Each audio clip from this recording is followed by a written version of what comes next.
우리 함께 읽으신 말씀 가지고 우리 찬양의 이유라는 제목으로 함께 하나님 말씀 나누도록 하겠습니다. 우리가 드디어 이 시편의 마지막 부분을 읽어가고 있습니다.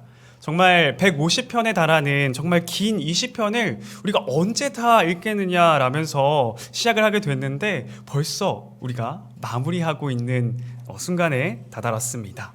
아마 다들 어제 정말 놀라셨을 겁니다. 한동안 우리가 이 하루 분량을 금방 읽어가면서 3주 동안 그렇게 적응했었는데 어제 어땠습니까? 어제 분량을 읽으면서 야 오늘도 금방 끝나겠다 하고 들어갔다가 이제 큰 거 다치신 분들 많으셨을 겁니다. 제가 그랬습니다.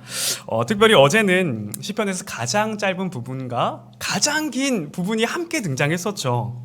두 절로 끝난 117편과 또 무려 176절의 분량을 가진 우리 시편 119편, 엄청난 분량을 자랑하기 때문에 많은 성도님들이 질의 겁을 먹고 또 읽기를 주저하실 수도 있었을 것인데, 참 오늘 이 예배 자리에 나오신 우리 성도님들은 끝까지 포기하지 않고 끝까지 다 읽으신 줄 믿습니다. 아멘. 우리 서로를 응원하는 마음에 우리 한번 옆 사람과 다시 한번 이렇게 응원했으면 좋겠습니다. 완독 응원합니다. 완독 응원합니다. 완독 응원합니다. 좋습니다. 참 다양한 매력을 가진 이 시편을 읽어가면서 때로는 참 하나님을 찬양하기도 또 감사하기도, 때로는 나의 울분을 토로하기도 하셨을 것입니다. 오늘도 이 시편의 찬양을 함께 고백하면서 참 주님께 나아가는 시간이 되기를 소망합니다. 그렇다면 오늘 말씀으로 다시 돌아와서 오늘 우리가 살펴볼 시편 115편은 하나님께서 이루시는 구원의 칸타타를 노래합니다. 우리 1절 한번 읽어볼까요? 시작. 여호와여 영광을 우리에게 돌리지 마옵소서. 우리에게 돌리지 마옵소서. 오직 주는 인자하시고 진실하심으로 주의 이름에만 영광을 돌리소서. 아멘. 우리 1절을 읽으시면서 눈에 띄는 부분 혹시 있으십니까? 무엇이죠? 반복되는 말이, 맞습니다. 반복되는 말이 등장하게 됩니다. 여호와여 영광을 우리에게 돌리지 마옵소서. 우리에게 돌리지 마옵소서. 시인은 거듭해서 반복하면서 주의 영광을 자신들에게 돌리지 말기를 간구합니다. 우리는 성경에서 하나님의 영광을 가로채 이 자기 자신에게 돌린 자들을, 자기 자신에게 돌린 자들이 맞이하게 되는 그런 비참한 말로를 알고 있습니다. 우리 사도행전 12장 23절 우리 함께 읽어볼까요? 시작. 헤롯이 영광을 하나님께로 돌리지 아니하므로 주의 사자가 곧 친히 벌레에게 먹혀 죽으니라. 헤롯이 백성들에게 이제 연설을 하는데 이 한 백성들이 이렇게 이야기하는 겁니다. 이것은 사람의 소리가 아닙니다. 신의 소리입니다. 이렇게 말을 하자 헤롯이 이 헤롯 왕을 백성들이 계속해서 치켜 세웁니다. 이 소리를 들은 헤롯 왕이 익숙하면서 그 영광을 하나님께 돌리는 것이 아니라 자신이 취합니다. 그래서 결국 성경은 뭐라고 합니까? 영광을 하나님께 돌리지 않았기에 벌레에게 먹혀 죽게 되는 끔찍한 결과를 맞이하게 됩니다. 헤롯뿐만이 아니라 우리 이스라엘의 첫 번째 왕인 사울 왕도 한번 생각해 볼 수 있을 것 같습니다. 우리 사무엘상 15장 12절의 말씀 우리 함께 읽어보겠습니다. 시작. 사무엘이 사울을 만나려고 아침에 일찍이 일어났더니 어떤 사람이 사무엘에게 말하여 이르되 사울이 갈멜에 이르러 누구를 위하여? 자기를 위하여 기념비를 세우고 발길을 돌려 길갈로 내려갔다 하는지라. 아멘. 아말렉과의 그 전쟁에서 큰 승리를 거둔 이 사울 왕은 하나님께 영광을 돌리는 것이 아니라 자기 자신을 위하여 기념비를 세웁니다. 결국 그의 끝은 하나님께 버림받는 끔찍한 결과를 맞이하게 됩니다. 이러한 모습들을 바라보면서 우리는 하나님께 영광을 돌리지 않고 자기 자신에게 또는 사람들에게 영광을 돌리는 것이 참 너무나도 끔찍한 일, 너무나도 두려운 일임을 우리가 확인하게 됩니다. 그렇죠. 때로는 다른 이들의 칭찬에 참 우리의 눈이 가리워질 때가 있습니다. 내가 유능해서 성공한 거야. 아니, 내가 이 정도 능력이 되니까 가능했던 거야. 라면서 그러면서 자신을 높이고 또 어느샌가 하나님의 영광을 가로채고 있는 우리의 모습을 확인하게 됩니다. 그러한 우리에게 오늘 이 시편의 말씀은 거듭해서 말합니다. 여호와여 영광을 우리에게 돌리지 마옵소서. 우리에게 돌리지 마옵소서. 이렇듯 오늘 이 시편의 말씀은 영광의 대상을, 찬양의 대상을 나에게 향하는 것이 아니라 주님에게 맞추며 한결같이 고백합니다. 따라서 오늘 이 시편의 말씀을 통해서 찬양의 이유 되시는 주님을 함께 고백하기를 간절히 소망합니다. 그렇다면 찬양의 이유, 그 첫 번째로는 주가 일하시기 때문입니다. 우리 1절 하반절 말씀 다시 한 번 더 읽어보겠습니다. 시작. 오직 주는 인자하시고 진실하심으로 주의 이름에만 영광을 돌리소서. 아멘. 시인이 주의 이름에만 영광을 돌리는 이유가 바로 인자하시고 진실하시기 때문임을 밝힙니다. 하나님의 인자, 히브리어로 헤세드라고 하죠. 많이 들어보셨죠?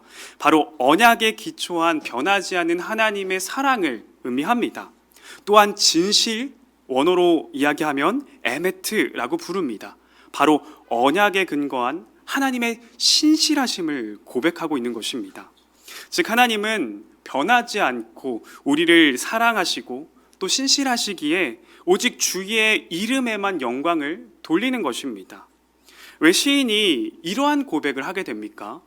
우리 2절 말씀으로 넘어가서 한번 읽어보도록 하겠습니다. 시작. 어찌하여 문 나라가 그들의 하나님이 이제 어디 있느냐 말하게 하리이까. 시인은 원통해하며 고백하기 시작합니다. 왜냐하면 이 고대 전쟁에는 나라와 나라의 싸움이 시사하는 것이 이 나라가 힘이 세다로 끝나는 것이 아니라 그 나라들이 섬기는 신들의 싸움이라고 생각했습니다. 그래서 전쟁에서 지게 되면 그 나라가 섬기는 신이 졌다라고 받아들였던 것이 바로 그 당시 전쟁에 대한 이해였습니다.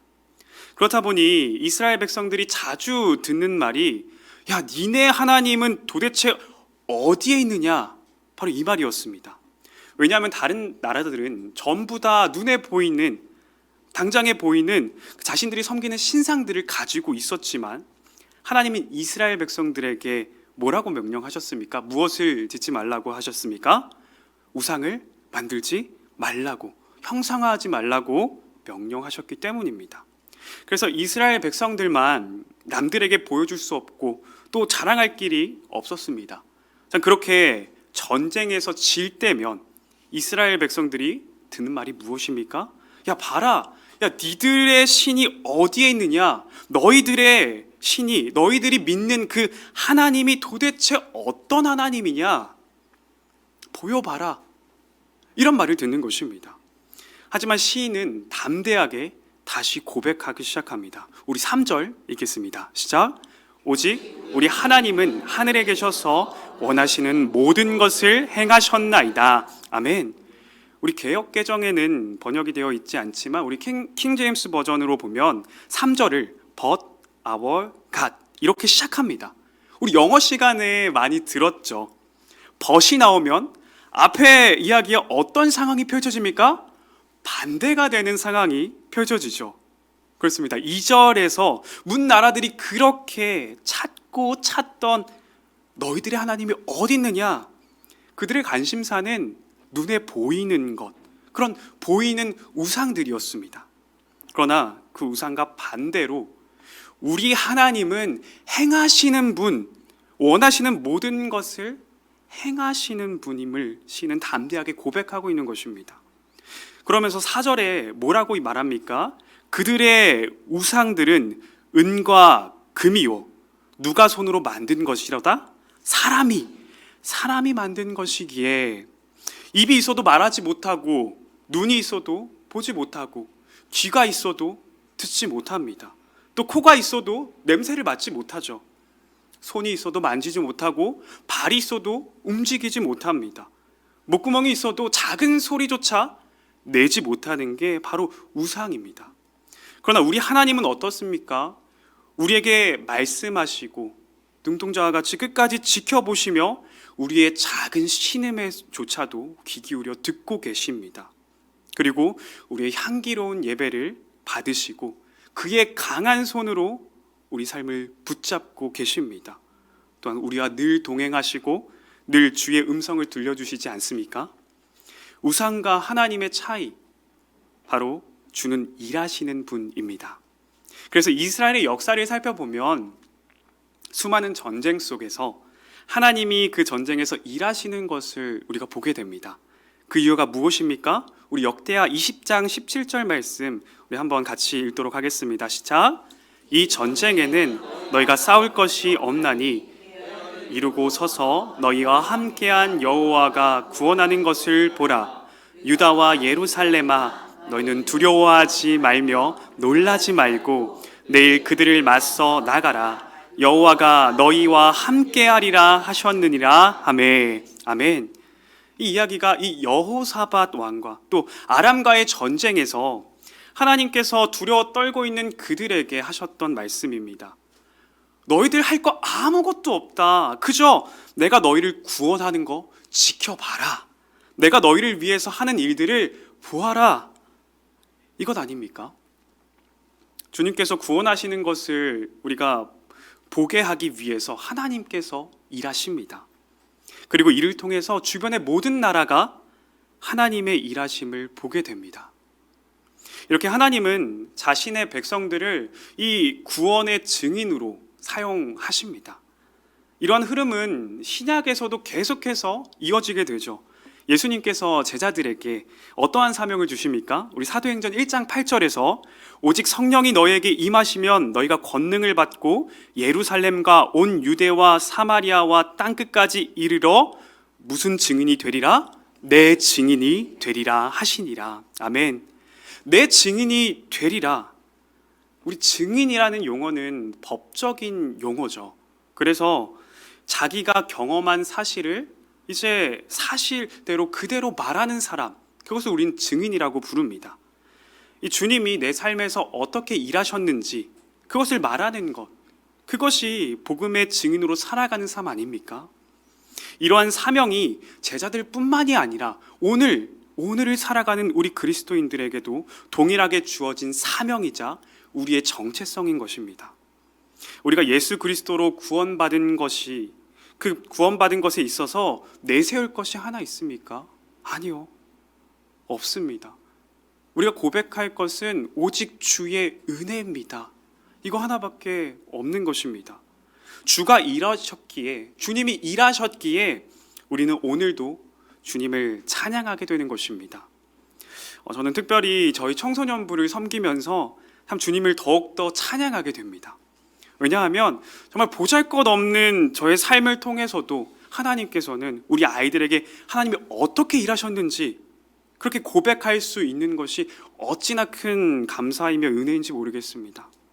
우리 저번 달에 우리 아이들과 참 신명기의 말씀을 나누면서 또 묵상하고 함께 보내는 시간들을 가졌습니다. 특별히 이 이웃을 위해 섬기는 삶에 대해서 설교를 준비하면서 그 한 주간 제게 섬길 기회가 왔었습니다. 이 출근길에 차를 타고 막 가는데 신호를 기다리고 있었습니다. 근데 한 학생이 급하게 뛰어가는 거예요. 근데 그 자리에 학생 주머니에서 무엇인가 툭 하고 떨어집니다. 무엇일까요? 맞아요. 핸드폰이 딱 하고 떨어졌어요. 맞아요. 그래서 저 핸드폰 어떡하지? 저 친구 돌아와서 빨리 가져가야 되는데 요즘 청소년 친구들 핸드폰 없으면 못 살지 않습니까? 그래가지고 당연히 바로 돌아와서 가져갈 거라고 생각을 했는데 저 가져가야 되는데 이렇게 보고만 있는데 신호가 점점 줄어드는 겁니다. 돌아오지 않는 거예요. 쭉 가는 거예요. 그래서 내가 여기 차에서 내려가지고 집어서 갖다 줘야 되나? 자, 생각을 하다가 나 지금 빨리 출근해야 되는데 안 그러면 지각하는데 이렇게 망설이다가 제 신호가 돼서 뒤에 기다리는 차도 있었기에 빨리 출발하면서 그 핸드폰을 조금 비껴서 피해갔습니다. 계속 신경이 쓰여서 사이드 미러나 이렇게 백미러 보면서 자, 저 친구가 잘 주워가나? 이렇게 한참을 봤는데 참 말씀을 준비하면서 자꾸 이 장면이 떠오르더라고요. 그래서 회개하면서 아이들에게 자, 목사님 이랬다. 목사님 섬김의 기회 왔는데 야, 이랬다. 참 부끄럽지만 고백했습니다. 그리고 목사님도 오늘 이 말씀을 따라서 다시 한 번 더 결단하고 도전할 거니까 너희들도 섬김의 기회가 찾아왔을 때 오늘 말씀 기억하면서 우리 도전해보자 결단하면서 또 기도했습니다. 참 감사한 게 불과 이 며칠 뒤에 또 제가 또 섬김의 기회가 찾아왔습니다. 아내랑 이제 집으로 가던 길에 길거리에서 이제 러닝을 하시던 분이 계셨는데 뭔가 하고 탁 하고 또 떨어지는 겁니다. 뭡니까? 핸드폰이 또 떨어지는 겁니다. 요즘에 이제 무선으로 이제 귀에 들으시니까 이제 핸드폰과 멀리 떨어져도 잘만 들리죠. 그래서 혹시 러닝 하시는 분들 계시다면, 이어폰 꽂고 가시는 분들 계시다면 꼭 주변을 잘 살피고 내 핸드폰 잘 있는지 한 번씩 확인해 주세요. 자, 그래서 더 멀리 가시기 전에 재빠르게 이제 핸드폰 주워서 아내랑 열심히 뛰었습니다. 여기 이거 핸드폰 가져가셔야 됩니다. 이거 떨어뜨렸다고. 그래서 참 주워드리면서 하나님께서 내게 섬김의 기회를 주셨구나. 심지어 이 똑같은 상황을 주셔서 참 부끄러운 나의 고백을 사용하셨구나. 그래서 하나님 감사합니다 하면서 우리 청소년부 예배만을 기다렸습니다. 그래서 그렇게 예배 시간에 우리 아이들한테 야 진짜 하나님 대박이다. 오사님 저번 주 그렇게 말하지 않았냐? 근데 진짜 며칠 만에 똑같은 섬김의 기회를 주시더라. 너희들이 안 믿으니까 하나님께서 그렇게 빨리 목사님 통해서 사용하셨나 봐. 그렇게 아이들과 같이 또 나누면서 니들의 삶에서도 너희들의 삶에서도 반드시 하나님께서 일하신다. 그렇게 결단하고 또 같이 도전하는 시간이 되었습니다. 그래서 오늘도 저는 이 자리를 통해서 오직 주님께만 영광을 돌립니다. 그래서 오늘 우리가 주님을 찬양하는 이유가 무엇입니까? 바로 주가 일하시기 때문입니다. 주님이 하셨음을 또 우리의 삶을 통해서 끊임없이 고백하며 살아가시는 저와 여러분들 되시길 바랍니다. 찬양의 이유 두 번째는 하나님은 의지할 대상이기 때문입니다. 오늘 이 시인은 신기하게도 9절에서 이 11절 똑같은 외침을 반복합니다. 우리 9절 읽겠습니다. 시작. 이스라엘아 여호와를 의지하라. 그는 너희의 도움이시요 너희의 방패시로다. 10절입니다. 아론의 집이여 여호와를 의지하라. 그는 너희의 도움이시요 너희의 방패시로다. 11절입니다. 여호와를 경외하는 자들아 너희는 여호와를 의지하여라. 그는 너희의 도움이시요 너희의 방패시로다. 아멘. 여호와를 의지하라. 여호와를 의지하라. 여호와를 의지하라. 시인은 3번이나 반복하면서 여호와를 의지할 것을 말합니다. 성경에서 삶은 완전수죠. 그래서 그만큼 시인이 강조하고 너무나도 중요함을 알게 됩니다. 우리는 이 고백을 통해서 알게 되는 것이 있습니다. 너희의 도움이시요 너희의 방패시로다. 참 도움과 방패, 전쟁에서 사용되는 또 용어입니다. 즉 예수를 믿는다고 해서 내 인생에서 전쟁이 끝나던가요? 아니요. 더하면 될지 끝나지 않습니다. 오히려 영적인 전쟁이 시작되는 것이 예수를 믿는 자가 살아가는 삶입니다. 끊임없이 영적인 전쟁 속에서 주의 도움이 필요하고 주가 방패가 되어 주셔야 하는 상황이 넘쳐난다는 겁니다. 그러한 상황 속에서 주를 의지할 때 주님이 나의 도움이 되어 주시고 주님이 나의 방패가 되어 주십니다. 그런 은혜가 예수 그리스도를 통해서 오늘 우리에게 주어졌습니다. 누군가는 사서 고생한다고 왜 그렇게 유난 떠냐며 우리를 비웃지만 그 안에서 주님의 놀라운 사랑을 경험하게 되고 또 주님이 내 삶에서 어떻게 일하시는지 어떻게 일하고 계시는지를 고백하게 되는 것이 주를 의지하는 자들의 삶인 것입니다. 오늘날 우리 주변에는 내 삶을 책임져 줄 것만 같은 그런 것들이 너무나도 많죠. 당장에 주님을 의지하는 것보다 내 눈앞에 이익을 잡지 못해서 안달입니다. 그러나 오늘 시인이 계속해서 비교하고 있는 것, 우상과 하나님을 비교합니다. 내가 하나님보다 더 의지하는 것, 그게 바로 나의 우상입니다. 여러분들은 어떤 우상을 갖고 계십니까? 아니, 무엇을 하나님보다 더 의지하고 계십니까?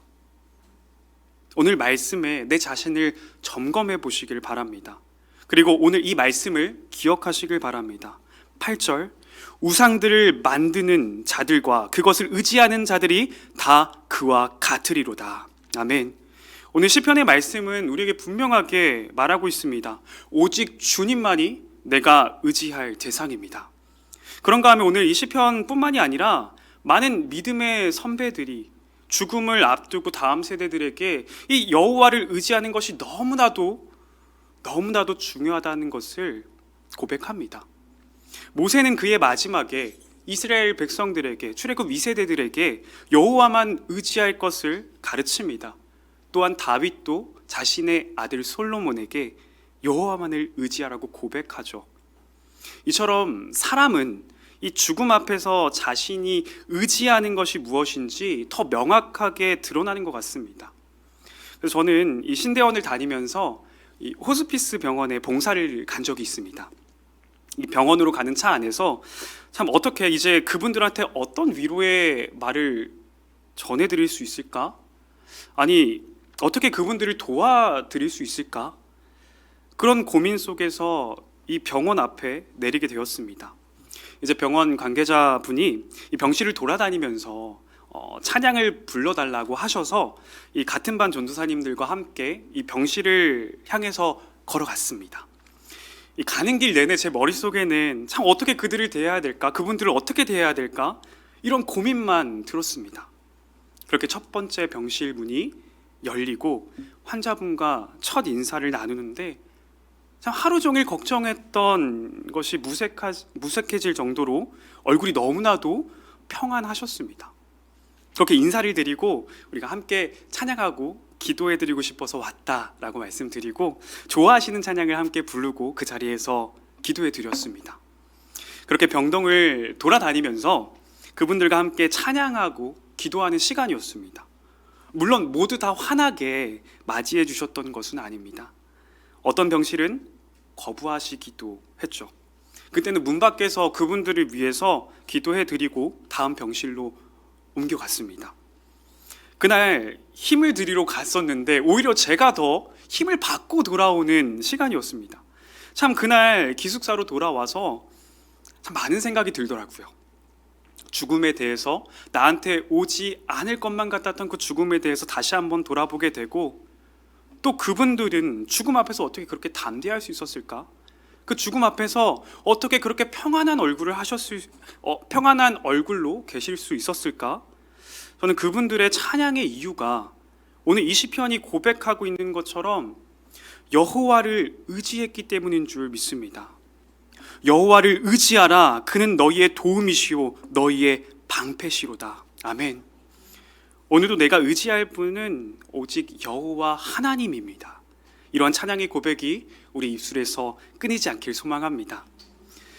찬양의 이유 세 번째는 우리에게 복을 주시기 때문입니다. 이어서 시인은 우리에게 복을 주시는 여호와를 찬양합니다. 그 하나님은 높은 사람이나 낮은 사람을 막론하고 여호와를 경외하는 자들에게 복을 주십니다. 세상과는 너무나도 다른 모습이죠. 세상은 높은 사람과 이 낮은 사람을 대하는 자세가 너무나도 다릅니다. 자신보다 높으면 한없이 대접하지만 자신보다 낮다라고 여겨지면 끊임없이 무시하는 것이 세상입니다. 그러나 하나님께서 높고 낮음이 아닌 여호와를 경외하는 자들에게 복을 주십니다. 그러한 모습을 우리는 예수님의 모습을 통해서 확인하게 됩니다. 예수님은 높은 종교 지도자들을 위해서 이 땅에 오신 것이 아닙니다. 섬김을 받기 위해서 오신 것도 아니죠. 도리어 가난한 자들, 약한 자들, 그들을 섬기기 시작합니다. 종교 지도자들이라도 주를 경외하는 자들은 구원을 받기 시작합니다. 그 복이 주를 경외하는 자들에게 주어지는 것입니다. 우리 또한 예수 그리스도를 나의 구원자로 믿음으로써 하나님의 자녀가 되는 놀라운 축복을 받은 자들 아닙니까? 우리가 예수님을 나의 구주로 모시고 또 하나님을 믿는다는 것은 엄청난 복입니다. 이것이 얼마나 놀라운 복인지를 분명히 알아야 합니다. 우리 17절 말씀 함께 읽겠습니다. 시작. 죽은 자들은 여호와를 찬양하지 못하나니 적막한 데로 내려가는 자들은 아무도 찬양하지 못하리로다. 아멘. 죽은 자들은 주님을 찬양하지 못합니다. 우리가 죄 가운데 죽어야만 하는 존재지만 오늘도 여김없이 주님 앞에서 찬양할 수 있는 이유가 무엇입니까? 바로 내가 예수와 함께 죽고 예수와 함께 살아났기 때문입니다. 우리 갈라디아서 2장 20절 말씀입니다. 우리 유명한 말씀이고 또 사랑받는 말씀이죠. 우리 한 목소리로 같이 읽어보겠습니다. 시작. 내가 그리스도와 함께 십자가에 못 박혔나니 그런즉 이제는 내가 사는 것이 아니요 오직 내 안에 그리스도께서 사시는 것이라. 이제 내가 육체 가운데 사는 것은 나를 사랑하사 나를 위하여 자기 자신을 버리신 하나님의 아들을 믿는 믿음 안에서 사는 것이라. 아멘. 오늘도 우리가 주님으로 살아가기 때문에, 오늘도 여전히 주님으로 살아가기 때문에 주님이 나의 찬양의 이유가 되십니다. 우리가 이렇게 고백할 수 있는 것입니다. 참 오늘 말씀이 재밌는 것이 하나 있는데 우리 마지막 18절 말씀 함께 읽어볼까요? 시작. 우리는 이제부터 영원까지 여호와를 송축하리로다. 할렐루야. 아멘. 여기서 송축하리로다, 이것을 원어로 살펴보면 바라크입니다. 그런데 이 바라크가 오늘 말씀에서 또 사용된 곳이 있습니다. 바로 12절에서 15절에 등장하는 하나님께서 복을 주다, 복을 주신다라는 의미로도 바라크가 사용이 됩니다. 즉 하나님을 송축하는 자들은 하나님의 복을 받고 있는 것입니다. 그 복이 무엇입니까? 내가 예수와 함께 살아가는 복입니다. 주님께서 주신 새 생명으로 살아가는 삶, 주님과 함께 동행하는 삶, 그 복을 누리시며 주님을 찬양하시는 저와 여러분들 되시길 바랍니다. 마지막으로 우리가 이렇게 아멘으로 고백했지만 때론 이 찬양들의 이유가 우리에게 부담이 될 때가 있습니다. 나의 상황은 도저히 주님을 의지할 수 있는 상황이 아닌데, 내 현실은 주를 찬양할 수 있는 순간이 아닌데, 혹시 그런 상황에 놓인 분들이 계십니까? 그렇다면 오늘 이 시편 115편을 다시 한번 쭉 한번 살펴보십시오. 그 주체가 모두 나로 시작되는 것이 아니라 바로 하나님으로부터 시작이 됩니다. 내가 하는 것이 아니라 하나님께서 행하십니다. 그래서 오늘 시인이 1절에서부터 오직 여호와께만 영광을 돌리는 것입니다. 따라서 오늘 이 시편의 고백으로 주님을 찬양하는 저와 여러분들 되시길 주님의 이름으로 축복합니다. 이제 말씀을 정리하려고 합니다. 오늘 시인은 시편 115편을 통해서 찬양의 이유를 우리에게 설명해 줍니다. 찬양의 이유 첫 번째, 주가 일하시기 때문입니다. 우상은 우리의 문제를 해결할 수 없습니다. 사람이 만든 것이기에 움직이지도 듣지도 보지도 못합니다. 그러나 우리의 하나님은 일하십니다. 두 번째, 주님이 의지할 대상이기 때문입니다. 오늘 우리 눈앞에 펼쳐진 이 영적인 전쟁 가운데 주님이 나의 도움이 되시며 나의 방패가 되십니다. 그러니 세상의 것을 의지하는 것이 아니라 오직 여호와 하나님만을 의지하시길 바랍니다. 마지막으로 복을 주시기 때문입니다. 무엇보다 우리는 예수와 죽고 예수로 사는 복을 받았습니다. 이 복을 누리시며 살아가시길 바랍니다. 오늘 말씀을 생각하시면서 참 우리 18절의 말씀, 우리의 믿음의 고백이 되기를 결단하며 함께 마지막으로 함께 고백했으면 좋겠습니다. 우리 같이 함께 고백하겠습니다. 우리는 이제부터 영원까지 여호와를 송축하리로다. 할렐루야. 아멘.